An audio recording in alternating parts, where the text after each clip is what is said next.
Good morning, students. Welcome to my YouTube channel. And today we are going to discuss next topic, pronoun and its different kind. Previous lecture में हमने noun discuss किया था और उसके different part discuss किए थे. Noun, जैसे कि हमने नाउन के अबाउट डिस्कस किया था, proper noun, common noun, countable noun, uncountable noun, abstract noun, concrete noun, collective noun और मटीरियल नाउन और बहुत सारे नेम होते हैं. उन नाउन की प्लेसेस पे कोई वर्ड यूज़ किया जाता है, उसको ही हम प्रोनाउन कहते हैं. First line is, as you know the part of speech that places a noun is called a pronoun. कोई भी, जैसे कि आपको पता है, पार्ट ऑफ स्पीच नाउन की प्लेस पे यूज़ किया जाए उसको ही हम प्रोनाउन कहते हैं. या फिर इसकी डिफरेंट डेफिनेशन हम रीड कर सकते हैं, such as a pronoun is a word that is used instead of a noun or noun phrase. कोई भी वर्ड pronoun वो वर्ड होता है जो नाउन की प्लेस पे या नाउन की फ्रेज की प्लेस पे यूज़ होता है, उसको ही हम pronoun कहते हैं. Look at different types of pronoun shown below. नीचे आपको बहुत सारे डिफरेंट pronoun शो होंगे. First is personal pronoun, possessive pronoun, demonstrative pronoun, interrogative pronoun, reflexive pronoun, relative pronoun, distributive pronoun and indefinite pronoun. Personal pronoun आगे 2 parts में divided है. First is subjective personal pronoun and second is objective personal pronoun. और हम one by one करके इनको express करेंगे, पूरी detail में रीड करेंगे. Next is and type of pronouns.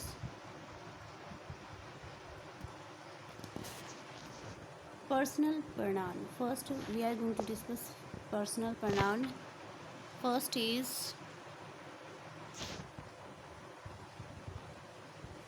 personal pronoun. Personal pronoun such as I, you, she, he, him, her, them, it stand for and replace pronoun और things means ये सब as a subject use होते हैं, personal होते हैं और noun की place पे यूज़ होते हैं. सब्जेक्ट में सेंटेंस में एज अ सब्जेक्ट यूज़ होते हैं, इसको ही पर्सनल pronoun बोलते हैं. ये सब पर्सनल pronoun हैं और सब्जेक्ट सेंटेंस में यूज़ होते हैं. फोर देखो, पर्सनल pronoun 2 टाइप के होते हैं, जैसे कि मैंने पहले डिस्कस किया था, सब्जेक्टिव पर्सनल pronoun और ऑब्जेक्टिव. और सब्जेक्टिव और ऑब्जेक्टिव यूज़ कैसे होते हैं? The ones that play the role of a subject in a sentence.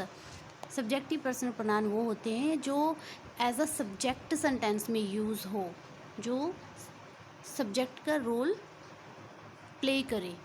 और ऑब्जेक्ट इसके ऑपोजिट होता है, जैसे सेंटेंस में एज अ ऑब्जेक्टिव यूज़ हो तो उसको हम ऑब्जेक्टिव पर्सनल pronoun बोलेंगे. आगे हम देखते हैं, फॉर एग्ज़ाम्पल देख लेते हैं, आपको एग्ज़ाम्पल से अच्छे से समझ में आ जाएगा. Example is,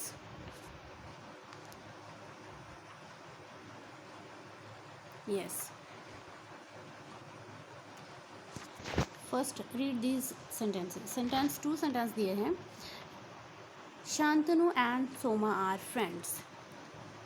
he likes her very much. She is also very fond of him. यहाँ पे क्या है? In this sentence above he and she, he और she play the role of subject. ये दोनों क्या है? ही और शी सब्जेक्टिव पर्सनल pronoun है, क्योंकि एज अ सब्जेक्ट सेंटेंस में यूज़ किए गए हैं. Subjective as a subject use किए जाते हैं सेंटेंस में और objective as a object use किए जाते हैं. इट्स वेरी सिंपल है समझना. एंड ऑब्जेक्टिव देख लेते हैं क्या है, यहाँ से रीड कर लेते हैं. Pronouns her in the second sentence. Second sentence में जो हर है pronoun plays the role of the object verb like. यहाँ पे क्या है? ये लाइक वर्ब के लिए अपना रोल प्ले कर रहा है। यहाँ पे हर एज अ ऑब्जेक्ट है और ये भी हिम और हर यहाँ पे as a objective personal pronoun use किया गया है। ये टेबल अच्छे से समझ लो। First person is I, me, we, us. I as a subject use होता है सेंटेंस में, मी ऑब्जेक्ट यूज़ होता है, वी सब्जेक्टिव यूज़ होता है और अस सब्जेक्ट यूज़ है। आई का ऑब्जेक्ट क्या होगा? मी। वी का ऑब्जेक्ट क्या होगा? अस। अगर हमने एज अ ऑब्जेक्ट यूज़ करना है वी को तो हम अस यूज़ करेंगे। और सेंटेंस के ऑब्जेक्ट मोस्टली क्या होता है? ऑब्जेक्ट सेंटेंस के एंड पे यूज़ होते हैं। और सेकंड पर्सन देख लो, यू, ये ऑब्जेक्टिव भी यू होता है, सब्जेक्टिव और ऑब्जेक्ट भी यू होता है। और इस सेकंड पर्सन में ये तीनों आ जाते हैं, he, you, he, she. And he का ऑब्जेक्ट क्या बनेगा? हिम। शी का object her.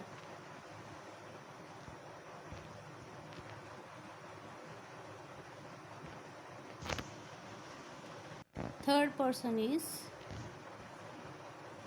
It.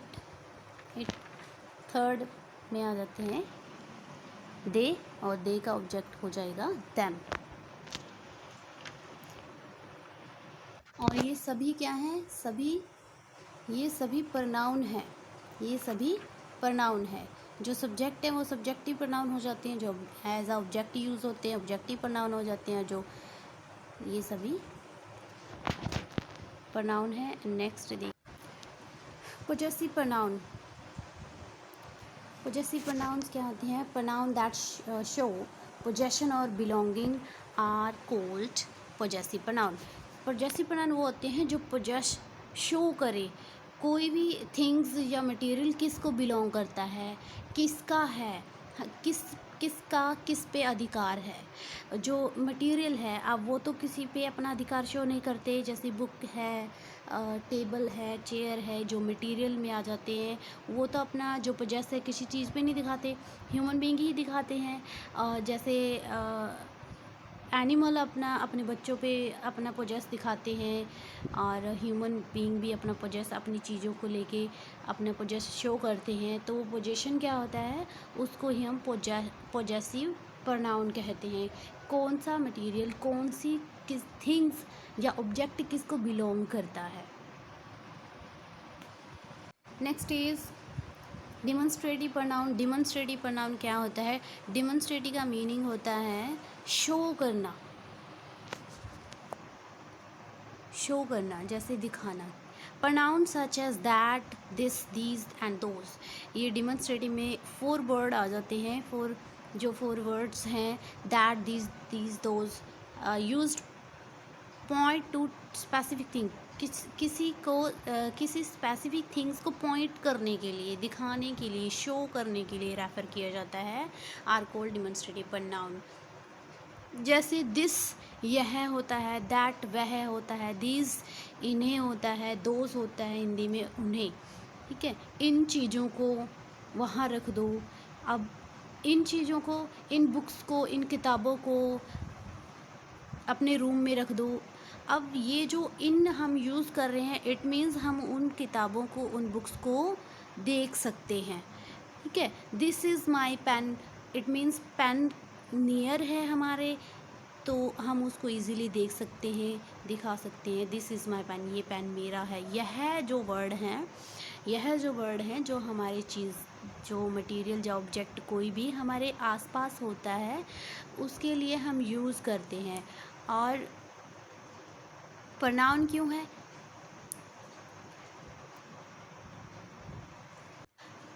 That, this, those. ये प्रोनाउन क्यों है? क्योंकि किसी न किसी नाउन की प्लेस पे यूज़ करते हैं, इसलिए डिमॉन्स्ट्रेटिव प्रोनाउन हो जाते हैं। डिमॉन्स्ट्रेटिव एडजेक्टिव भी होते हैं। एडजेक्टिव कब बनते हैं? जब दैट, दीज, दोज के बाद कोई नाउन आए तो। जैसे this car is green. This और कार क्या है? नाउन हो गया। दिस कार इज़ ग्रीन, ये क्या हो गया? डिमॉन्स्ट्रेटिव एडजेक्टिव हो गया। ठीक है, अगर दिस, दैट, दीज के बाद कोई नाउन ना आए कोई भी वर्ब आए, जैसे this is, this, these are, those are, that was, अगर ये सारे वर्ड दिस के बाद आते हैं तो वो डिमॉन्स्ट्रेटिव प्रोनाउन होता है। बहुत आगे हम थोड़ा डिटेल में एग्जाम्पल के साथ कर लेंगे।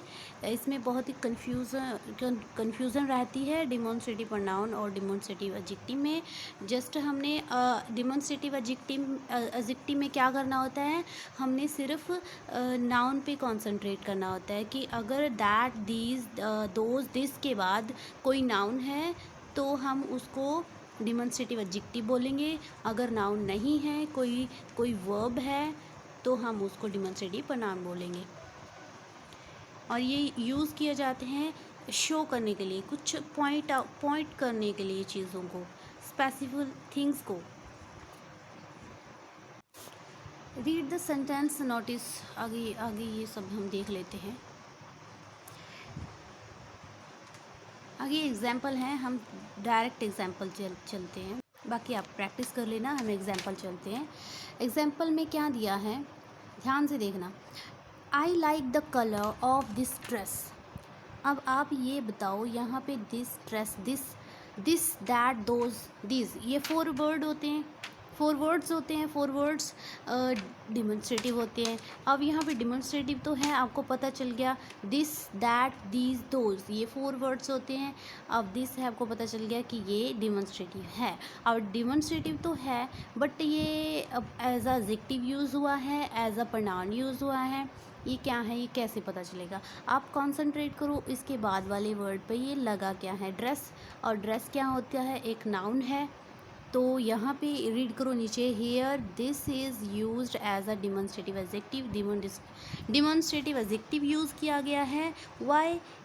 क्योंकि दिस, दैट, दोज के बाद अगर ये 4 जो वर्ड्स हैं, इनके बाद अगर कोई भी नाउन आता है तो वो डिमॉन्स्ट्रेटिव एडजेक्टिव होता है। अब क्लैरिफिकेशन देख लेते हैं कि अब डिमॉन्स्ट्रेटिव प्रोनाउन कब होता है। जैसे this is dress that I wish to buy for my birthday. अब दिस इज़ द ड्रेस, अब दिस के बाद यहाँ पे कोई नाउन नहीं है। Here this is used as a demonstrative pronoun. अब आपको क्लियर हो गया होगा। यहाँ पे अगर दिस के बाद, इन 4 वर्ड्स के बाद, जैसे this, that, these, those, in demonstrative के बाद इज़ आ जाए, आर आ जाए, कोई भी वर्ब वॉज आ जाए, या फिर हैज़ आ जाए, हैव आ जाए, हेल्पिंग वर्ब होती हैं, कोई भी ये वर्ब आ जाए, इनमें से सभी कोई भी वर्ब आ जाए, तो हम उसको एज अ प्रोनाउन ही यूज़ करते हैं, उसको हम प्रोनाउन ही बोलते हैं। This is, that was, there are, these, those were, ये सब अगर इसके बाद आ जाए तो ये डिमॉन्स्ट्रेटिव प्रोनाउन ही होगा। आपने एडजेक्टिव, अब एक कंसेप्ट दिमाग में रख लो कि अगर दिस, दैट, दोज के बाद कोई नाउन आता है तो वो डिमॉन्स्ट्रेटिव एडजेक्टिव होता है। बाकी इसमें ज़्यादा कंफ्यूज नहीं होना। एंड इंट्रोगेटिव प्रोनाउन देख लेते हैं आगे। इंट्रोगेटिव प्रोनाउन होता क्या है? इंट्रोगेटिव से आपको पता ही चल गया कि इंट्रोगेटिव में नाउन ही, क्वेश्चन ही पूछे जाते हैं। First example is who is the prime minister of India. Second is who is this, and what does your father do, which is the tree that you planted। अब आप यहाँ पे देखो कि यहाँ पे इज़ है, यहाँ पे इज़ है, यहाँ पे डज है, यहाँ पे भी इज़ है। WH के बाद अगर वर्ब यूज़ होती है तो यहाँ पे देखो, सबके बाद WH के बाद वर्ब यूज़ होती है, सभी सेंटेंस में वर्ब यूज़ हुई तो ये इंट्रोगेटिव प्रोनाउन है। अगर WH के बाद मीन्स ये WH के साइन क्या होते हैं, इंट्रोगेटिव वाले साइन होती है। अगर in front of the sentence WH के जो वर्ड हैं यूज़ होते हैं, अगर उनके बाद कोई नाउन आता है, जैसे whose dress is this, dress, whose के बाद ड्रेस यूज़ कर रही हूँ मैं, तो ड्रेस एक नाउन है। अगर इनके बाद नाउन यूज़ होता है तो वो इंट्रोगेटिव एडजेक्टिव होते हैं, ठीक है, इंट्रोगेटिव एडजेक्टिव होते हैं। सेम मैंने अभी रिसेंटली समझाया था, सेम मेथड इस पे यूज़ होता है। अगर WH के बाद कोई भी नाउन आ जाता है, आपको पता है कि ये नाउन है, वो इंट्रोगेटिव एडजेक्टिव होता है। अगर कोई भी वर्ब आती है WH के बाद, जो ये वर्ड है, इंट्रोगेटिव साइन के बाद कोई भी वर्ब आती है, जैसे who, do, who is, who are, ठीक है, व्हाट डज़, व्हाट डू, ये क्या है, वर्ब है। तो कोई भी वर्ब आती है तो ये इंट्रोगेटिव प्रोनाउन होते हैं। यहाँ पे filling the blanks appropriate interrogative pronoun, इनको इंट्रोगेटिव प्रोनाउन देख लेते हैं, ज़्यादा क्लियर हो जाएगा। यहाँ पे first is who wants to work on this mathematics project. Who के बाद क्या है, वर्ब आई है। अगर हु के बाद नाउन आए, हु के बाद नहीं, जो भी कोई इंट्रोगेटिव साइन है WH, हु, व्हाट, हुज, विच, तो ये क्या है, वाई, इन सब के बाद अगर कोई नाउन आता है तो वो इंट्रोगेटिव एडजेक्टिव होते हैं। और अगर कोई भी वर्ब आती है, जैसे वांट्स, इज, आर, एम, ये क्या है, इंट्रोगेटिव प्रोनाउन है। व्हाट इज़, यहाँ पे what is the medium of instruction in your school and who is the owner of this pen. Fourth is what are you doing this weekend, which would you prefer, pink or blue, what are you looking for. ये सारी जो सभी example हैं वो interrogative pronoun की हैं। Reflexive pronoun, reflexive word से ही clear हो रहा है कि रिफ्लेक्ट करना, किसी चीज़ पे रिफ्लेक्शन पढ़ना, जैसे रिफ्लेक्शन पड़ता है, रिफ्लेक्ट करना उसी चीज़ को, जिस चीज़ से रिफ्लेक्शन कर रहे हैं उसी चीज़ को वापस रिफ्लेक्ट हो। जैसे ही pronoun such as myself, herself, yourself, itself always refer to the subject. अगर ये सभी जो वर्ड हैं, myself, herself, itself, always, ये अगर इस सब्जेक्ट को रेफ़र किए जाए इन अ सेंटेंस में, and are called reflexive pronoun, तो ये ऑलवेज रिफ्लेक्सिव प्रोनाउन ही कहते हैं। जैसे reflexive pronoun are used, reflexive pronoun used किए जाते हैं व्हेन, जब subject and object refer to the same things. Subject और ऑब्जेक्ट सेम थिंग को, सेम पर्सन को रेफ़र किए जाए, ठीक है। आगे एग्जाम्पल देख लेते हैं, एग्जाम्पल से ज़्यादा क्लियर होगा। And first is Java manage to save herself. अगर सब्जेक्ट मेल है तो उसकी अकॉर्डिंग यूज़ होगा रिफ्लेक्सिव प्रोनाउन, और अगर सब्जेक्ट फीमेल है तो उसके अकॉर्डिंग जैबा क्या है, जैबा गर्ल है तो यहाँ पे हर सेल्फ। अब ये इसको रिफ्लेक्ट कर रहा है, रिफ्लेक्स कर रहा है सब्जेक्ट को। जैबा सब्जेक्ट है और ये रिफ्लेक्सिव प्रोनाउन है। यहाँ पे अंडरलाइन कर लेते हैं, ये रिफ्लेक्सिव प्रोनाउन है एवर सेल्फ। जो ये है, इनका जो रिलेशन है, इनका जो रिफ्लेक्स है वो सब्जेक्ट के साथ होना चाहिए। अगर यहाँ पे जैबा है, यहाँ पे हिमसेल्फ होता तो हम इसको रिफ्लेक्सिव प्रोनाउन नहीं कहते। यहाँ पे जैबा गर्ल है, यहाँ पे हर सेल्फ है, तो ये इसको रिफ्लेक्स कर रहा है। जैसे we must boost ourself during times of crisis. अब यहाँ पे वी है, वी का अवर सेल्फ होता है, तो ये क्या है, रिफ्लेक्स कर रहा है सब्जेक्ट को। Please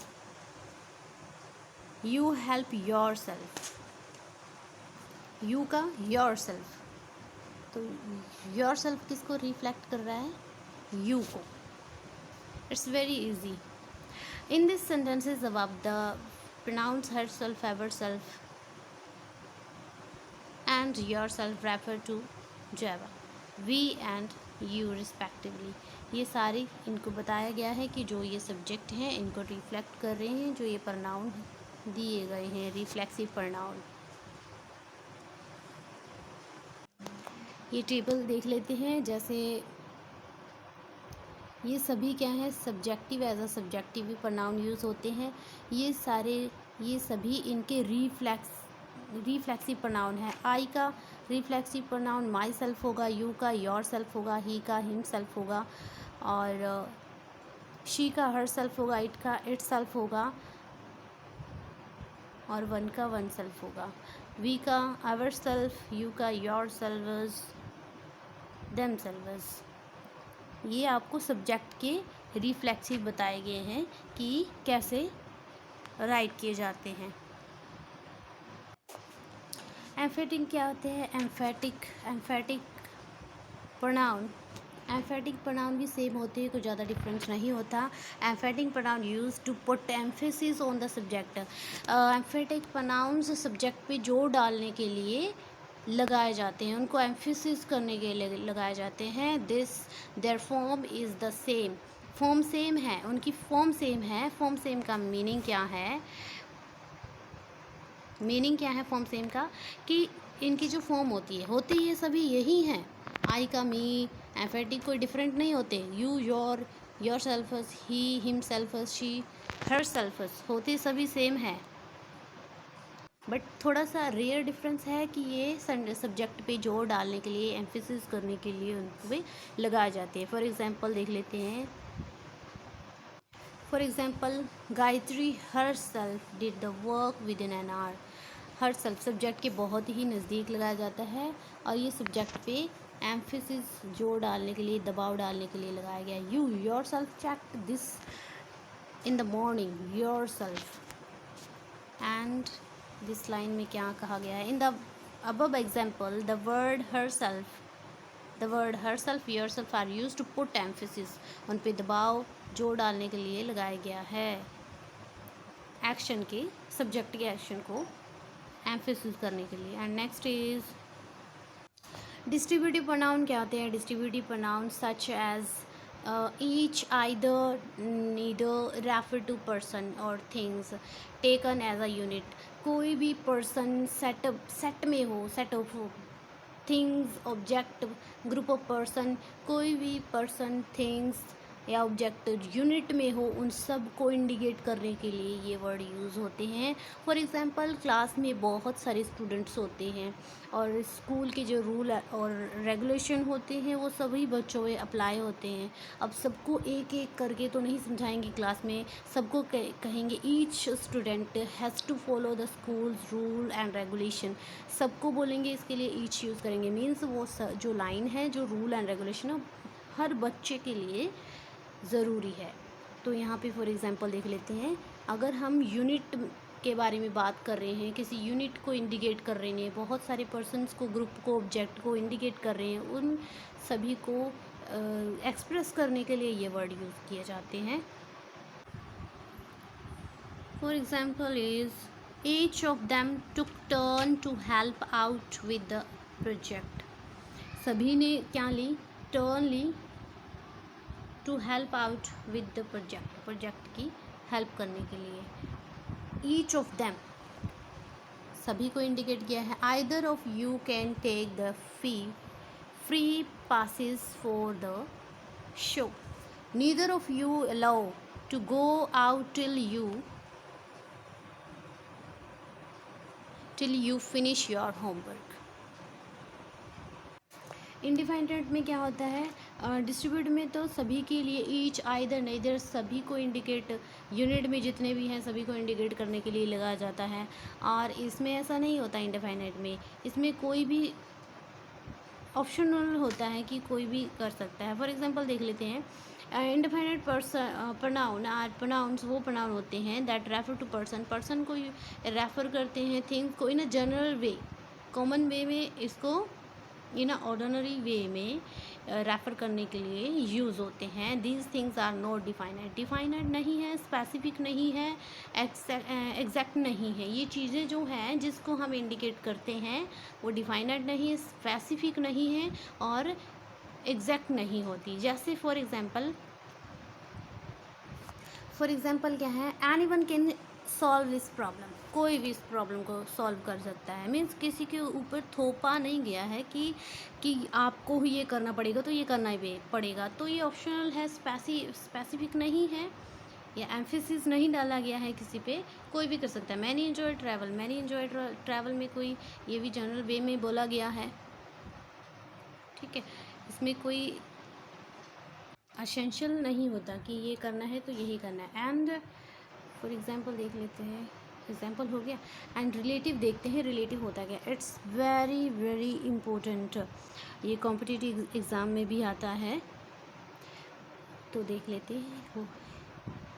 relative pronouns, relative pronouns relate करते हैं, जो वर्ड से ही इंडिकेशन मिल रहा है, वर्ड से ही हमें क्ल्यू मिल रहा है कि रिलेट करना, दो सेंटेंस को रिलेट करना जो एक दूसरे पे डिपेंड होते हैं। फॉर एग्जांपल देख लेते हैं, pronouns such as who, which, that, who, whom, whose, what, that, link, phrase और क्लाउज, जो सेंटेंस को या फ्रेज क्या होते हैं, कंप्लीट सेंटेंस नहीं होते, वो ग्रुप ऑफ वर्ड होते हैं जो किसी सेंटेंस के साथ लगकर अपने आप को कंप्लीट करते हैं। फ्रेज होते हैं क्लाउज सेंटेंस के साथ, जो ये वर्ड मैंने अभी रिपीट किए हैं, ये किसी लिंक करते हैं फ्रेज को या क्लोज को to another in a sentence are called relative pronoun. किसी दूसरे सेंटेंस के साथ इन को लिंक करते हैं, किसी भी फ्रेज को या क्लाउज को किसी दूसरे सेंटेंस के साथ इनकी हेल्प से लिंक किया जाता है, मीन्स दो सेंटेंस को लिंक किया जाता है, उसको हम रिलेटिव प्रोनाउन बोलते हैं। एंड इसकी एग्जांपल देख लेते हैं, एग्जांपल से ज़्यादा क्लियर हो जाता है। एग्जांपल देख लेते हैं। फॉर एग्जांपल देखो, first is the boy who came with my father yesterday in my is my brother। ये जो दो सेंटेंस है ना, एक दूसरे पे डिपेंडेंट है। द बॉय, अब द बॉय से तो हमें कुछ क्लियर हो ही नहीं रहा है, द बॉय। अब द बॉय के बाद ये जो हु आया है, द बॉय हु केम, जो किसके साथ आया, फादर के साथ, जो कल फादर के साथ आया वो मेरा ब्रदर है, ठीक है। अब ये हु है, किसके लिए यूज़ किया गया, हु बॉय के लिए, ठीक है। अब जिसके लिए, अब ये किसी न किसी के लिए तो यूज़ किया गया है ना, और ये रिलेट भी कर रहा है दो सेंटेंस को, तो जो रिलेट करे और किसी की प्लेस पे यूज़ हो तो उसको हम रिलेटिव प्रोनाउन बोलते हैं, ठीक है। रिलेट क्यों कर रहे हैं, द बॉय और बाकी सारे सेंटेंस को ये रिलेट कर रहा है, और जो ये सेंटेंस यूज़ होंगे एक दूसरे पे डिपेंडेंट होंगे, एक दूसरे के एक के बिना दूसरे का मीनिंग अधूरा होता है। Second example is, please read the poem that Wordsworth wrote। Poem read करो जो वर्ड्सवर्थ ने लिखी। अब दैट क्या है, वर्ड है जो किसको रिलेट कर रहा है, दो सेंटेंस को रिलेट कर रहा है, दो सेंटेंस नहीं, फ्रेज को। वर्ड्सवर्थ रोट, ये क्या है, फ्रेज है, ये दो फ्रेज को रिलेट कर रहा है और एक इनकी हेल्प से एक सेंटेंस कंप्लीट हो रहा है जिसका कुछ ना कुछ मीनिंग निकल रहा है। अब यहाँ पे देखो, प्लीज़ रीड द पोइम, ये भी हाफ सेंटेंस है, हमें कुछ ना कुछ तो समझ में आ रहा है, बट ये दैट जो वर्ड है रिलेट कर रहा है किसके, प्लीज़ रीड द पोइम और वर्ड्सवर्थ रोट, इन दोनों फ्रेज को रिलेट कर रहा है। और ये दैट जो वर्ड है पोइम के लिए यूज़ किया गया है। कौन सी पोइम, जो वर्ड्सवर्थ ने लिखी है, ये प्लेस पे यूज़ हो रहा है, इट मीन्स, और ये रिलेट भी कर रहा है, तो ये क्या है, रिलेटिव प्रोनाउन है। Third is the Airbus that landed just now came from London. Airbus के बारे में बात हो रही है, दैट जो कि लैंडेड हो गई जस्ट अभी अभी, जो कहाँ से आई थी, लंदन से आई थी, उसके बारे में बात कर रहे हैं। दो दैट जो है ये रिलेट भी किया है इसने दो सेंटेंस को। अब ये मत समझना कि जो ये हु विच, ये तो इंटरोगेटिव साइन होते हैं। इंटरोगेटिव तब बनेंगे ना अगर हम in front of the sentence use करते हैं और पीछे इंटरोगेटिव साइन लगाएंगे।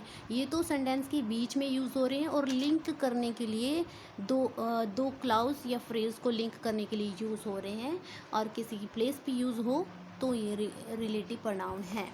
आगे देख लेते हैं example. This is the musician whose album sells worldwide. And the fifth is a student whom you sent last week is very hard working. जो द स्टूडेंट जिसको आपने लास्ट वीक सेंड किया था, भेजा था, वो बहुत हार्ड वर्किंग है. अब जो होम है, जो होम किसके लिए यूज़ किया गया है? स्टूडेंट्स के लिए, स्टूडेंट्स के लिए यूज़ किया गया है. तो ये किसी की प्लेस पे यूज़ हुआ है और दो सेंटेंस को भी रिलेट कर रहा है. तो द स्टूडेंट से क्या मीनिंग निकलता है? कुछ मीनिंग नहीं निकलता द स्टूडेंट से. बट होम के साथ अगर हम फ्रेज़ लगा देते हैं तो हमें पूरा सेंटेंस का मीनिंग पता चलता है. दो सेंटेंस को रिलेट किया है और ये प्लेस पे यूज़ किया है होम, तो ये क्या है? रिलेटिव प्रोनाउन है क्योंकि ये रिलेट कर रहा है.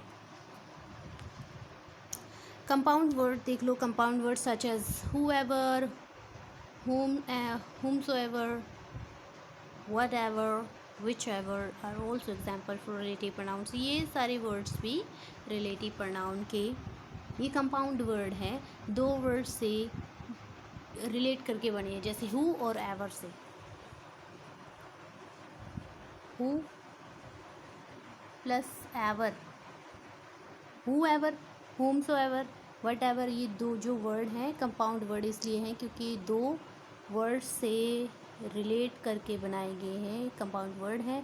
और ये सभी एग्जाम्पल किसकी हैं? रिलेटिव प्रोनाउन की. So thank you. टॉपिक अच्छा लगे, वीडियो अच्छी लगे तो लाइक कीजिए, शेयर कीजिए and subscribe my YouTube channel. Please subscribe my YouTube channel and thank you so much.